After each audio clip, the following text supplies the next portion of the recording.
Assalamualaikum warahmatullahi wabarakatuh. Perkenalkan, saya Ayu Putri Komalasari dan rekan saya, Iya, Salsabila. mahasiswa Fakultas Teknik Universitas Negeri Malang, Departemen Teknik Sipil, Prodi S1 Pendidikan Teknik Bangunan. Jadi di kesempatan kali ini kami akan mempresentasikan mengenai Job Safety Analysis. Apa itu Job Safety Analysis atau JSA? Jadi, teknik manajemen keselamatan yang fokusnya pada identifikasi yang berhubungan dengan rangkaian pekerjaan atau tugas yang dilakukan. JSA berfokus pada hubungan antar pekerja, tugas atau pekerjaan, lingkungan kerja, dan peralatan.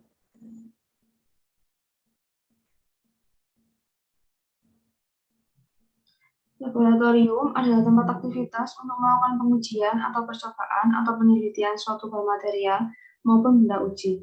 Di dalam laboratorium terdapat material atau alat atau mesin mulai dari yang berukuran kecil sampai besar untuk mendukung berlangsungnya kegiatan di dalam laboratorium. Jadi ada 3 bab yang akan kita bahas. Jadi yang pertama adalah bahaya, yang kedua pembahasan, dan yang ketiga adalah kesimpulan. Yang pertama, tabel indikasi bahaya, resiko, tindak lanjut, dan rekomendasi KTKL di laboratorium. Yang pertama ada kegiatan umum. Nomor 1, kegiatannya yaitu memasuki laboratorium pengujian bahan.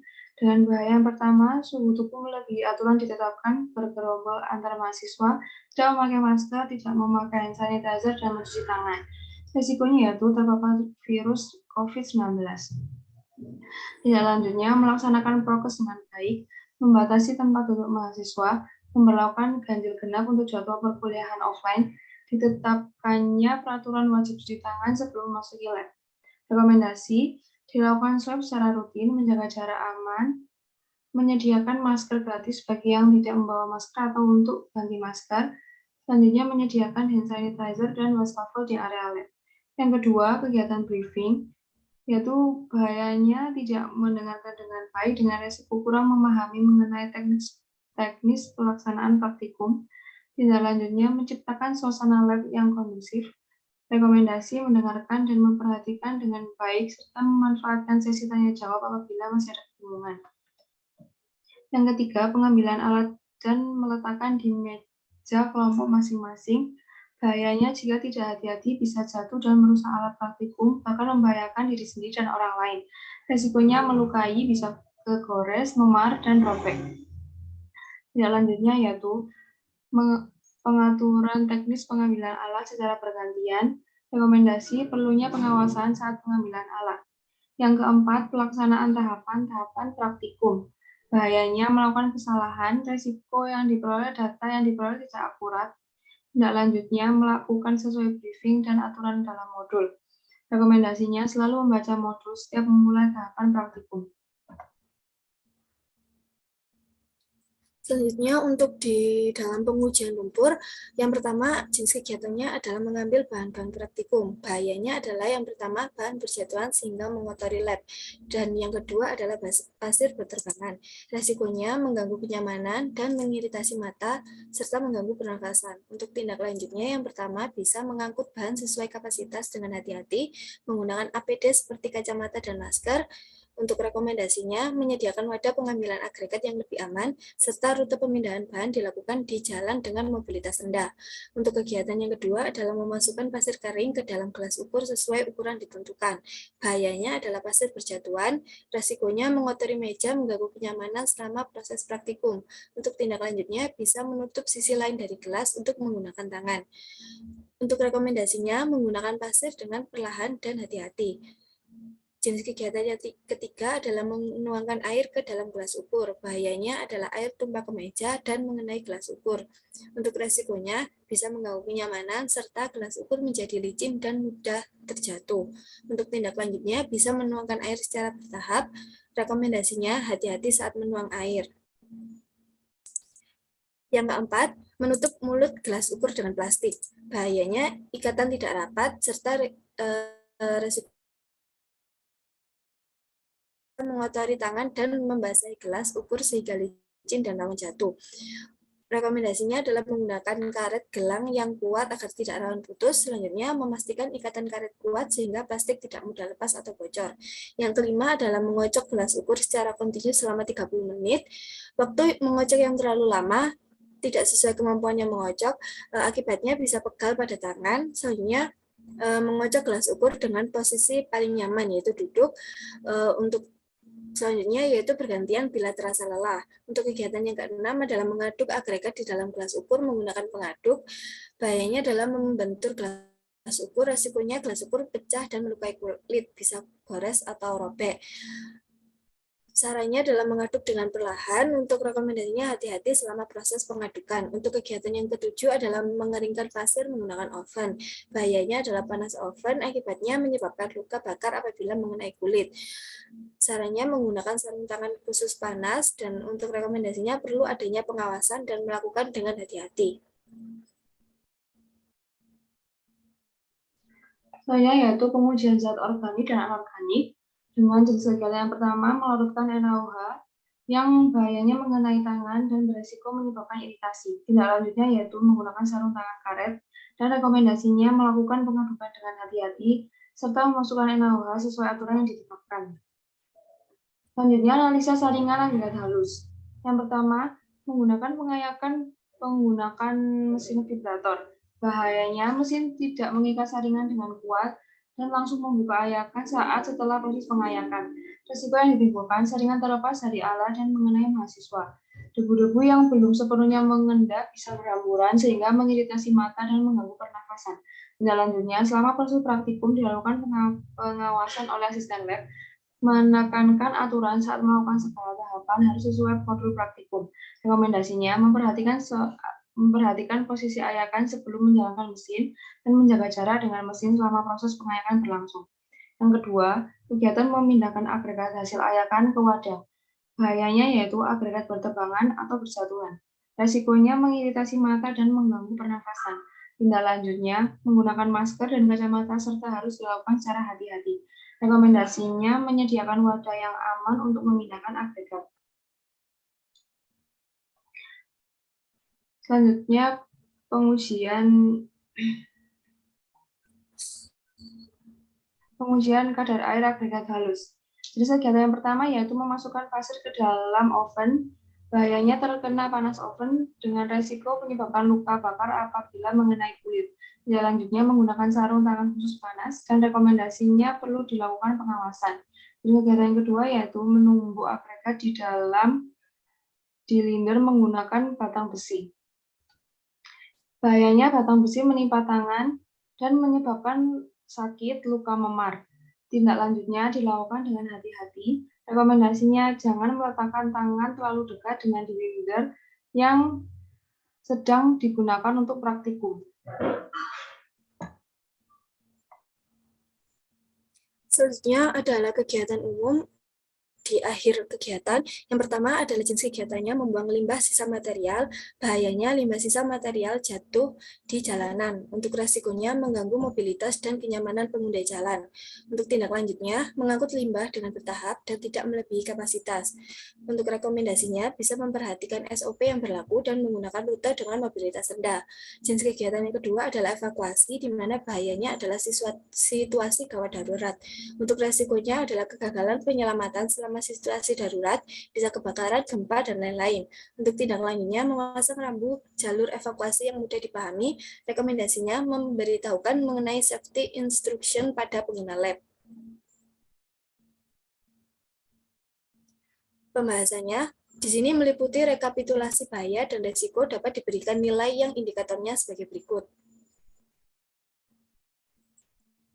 Yang pertama ada tabel nilai tingkat kemungkinan terjadi. Di tingkat yang kelima ada almost certain, urainya terjadi setiap saat. Tingkat keempat ada likely, urainya sering terjadi. Untuk yang ketiga adalah possible, terjadi sesekali. Yang kedua unlikely, jarang terjadi. Dan untuk yang pertama adalah rare atau sangat jarang terjadi. Selanjutnya untuk tabel nilai tingkat dampak, tingkat pertama adalah insignifikan, yaitu tidak terjadi cedera, kerugian material minimum.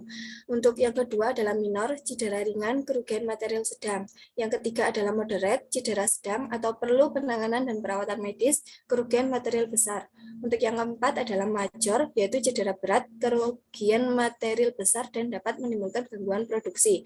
Yang kelima adalah ekstrim, yaitu cedera fatal, kerugian material besar, produksi berhenti. Selanjutnya ada tabel matriks tingkat risiko seperti yang tertera di sini adalah hubungan likelihood dan consequence. Keterangannya dari tabel tadi, E adalah extreme risk, yaitu tidak dapat diberikan toleransi dan perlu ada penanganan segera. H adalah high risk, yaitu resiko tidak diinginkan hanya dapat diterima jika mendapat perhatian khusus pengelola. M adalah moderate risk, yaitu resiko dapat diterima namun memerlukan tanggung jawab yang jelas dari pengelola. L adalah low risk, yaitu resiko dapat diatasi dengan prosedur rutin. Selanjutnya ada klasifikasi pengendalian risiko. Yang pertama, eliminasi dilakukan dengan menghilangkan secara permanen sumber bahaya sehingga risiko tidak terjadi. Yang kedua, substitusi dilakukan dengan menggantikan beban atau alat dengan alternatif lain yang menimbulkan risiko lebih kecil.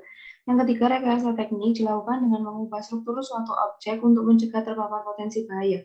Yang keempat, pengendalian administrasi dilakukan dengan menyusun suatu sistem kerja atau prosedur untuk mengurangi kemungkinan terpapar bahaya. Yang kelima, alat pelindung diri atau APD dilakukan dengan memberikan proteksi pada seseorang untuk menghindari paparan potensi bahaya yang timbul. Selanjutnya ada tabel analisis bahaya dan risiko serta klasifikasi pengendalian risiko.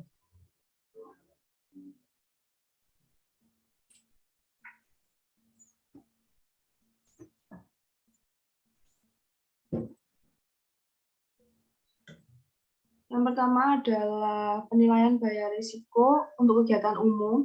Yang pertama, suhu tubuh melebihi aturan yang ditetapkan, bergelombang antara mahasiswa, tidak memakai masker, tidak memakai hand sanitizer dan cuci tangan, dengan risiko terpapar virus COVID yang dikategorikan high dengan pengendalian risiko pengendalian administrasi.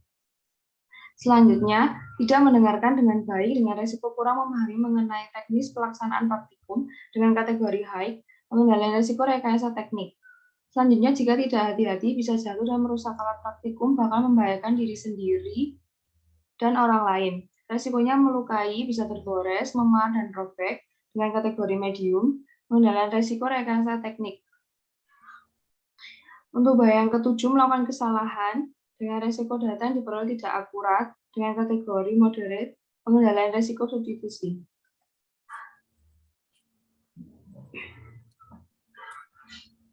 Selanjutnya ada pengujian kandungan lumpur. Yang pertama, bahaya bahan bersatuan sehingga mengotori lab dengan risiko mengganggu kenyamanan dikategorikan sebagai moderate, pengendalian risiko rekayasa teknik.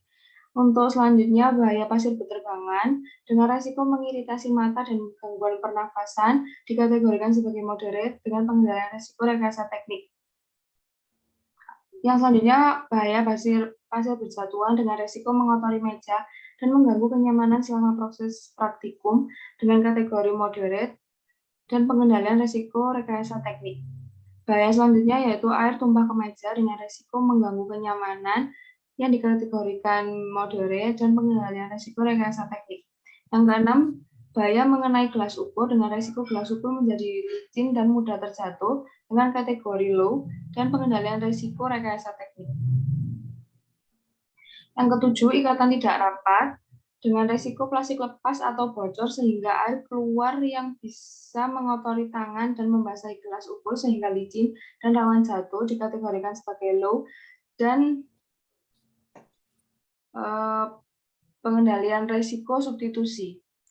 Bahaya selanjutnya yaitu waktu mengocok terlalu lama tidak sesuai kemampuan yang mengocok, lalu dikategorikan sebagai moderate dan pengendaliannya substitusi. Untuk nomor 9, membentur gelas ukur dengan risiko pecah dan melukai kulit dikategorikan sebagai high dan pengendalian risiko rekayasa teknik. Yang ke-10, bahaya panas oven bisa menyebabkan luka bakar apabila mengenai kulit dikategorikan sebagai moderate dan pengendalian risiko rekayasa teknik. Untuk selanjutnya yang C adalah pengujian zat organik dan anorganik pada agregat halus. Bahayanya adalah mengenai tangan dan resikonya menyebabkan iritasi, bisa panas atau gatal. Untuk penilaian resikonya dikategorikan high dengan pengendalian resiko substitusi.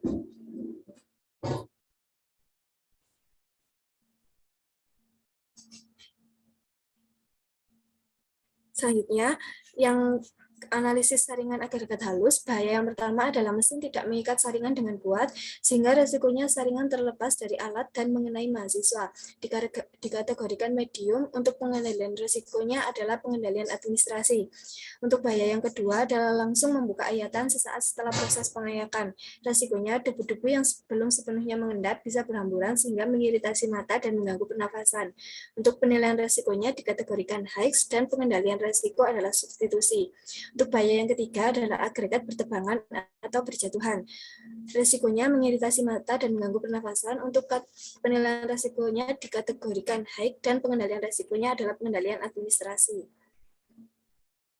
Misalnya untuk kegiatan umum akhir yang pertama adalah limbah sisa material jatuh di jalanan, mengganggu mobilitas dan kenyamanan pengguna jalan, dikategorikan high dan pengendalian risikonya adalah rekayasa teknik. Untuk yang kedua adalah situasi gawat darurat, risikonya adalah kegagalan penyelamatan selama situasi darurat, dikategorikan ekstrim dan pengendalian risikonya adalah eliminasi.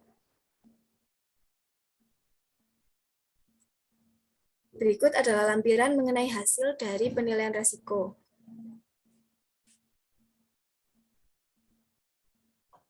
Dari diagram lingkaran di samping, nilai penilaian risiko yang didapat pada lokasi observasi paling tinggi oleh high dan moderate sebesar 43,4%.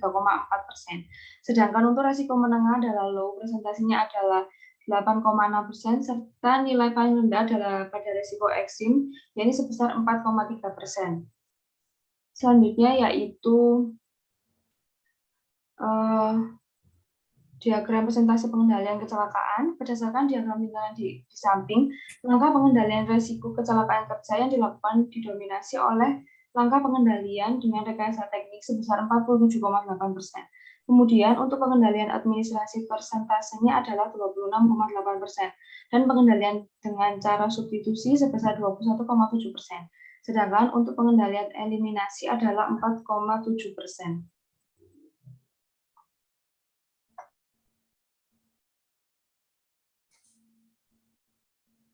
Kesimpulan dari penilaian risiko ini adalah yang pertama, terdapat sebanyak 22 kegiatan pada lokasi observasi, yaitu Laboratorium Teknik Sipil Universitas Negeri Malang yang telah teridentifikasi. Yang kedua, risiko kecelakaan kerja yang teridentifikasi terbagi dalam 8,6% untuk resiko rendah atau low, 43,4% untuk resiko menengah atau moderate, dan 43,4% pada resiko tinggi yaitu high, serta sebesar 4,3% untuk ekstrim. Upaya pengendalian resiko bahaya diklasifikasikan sebagai pengendalian rekayasa teknik sebesar 47,8%, pengendalian dengan substitusi sebesar 21,7%, dan pengendalian dengan cara administratif sebesar 26,8%. Sekian presentasi dari kami. Terima kasih untuk perhatiannya. Wassalamualaikum warahmatullahi wabarakatuh.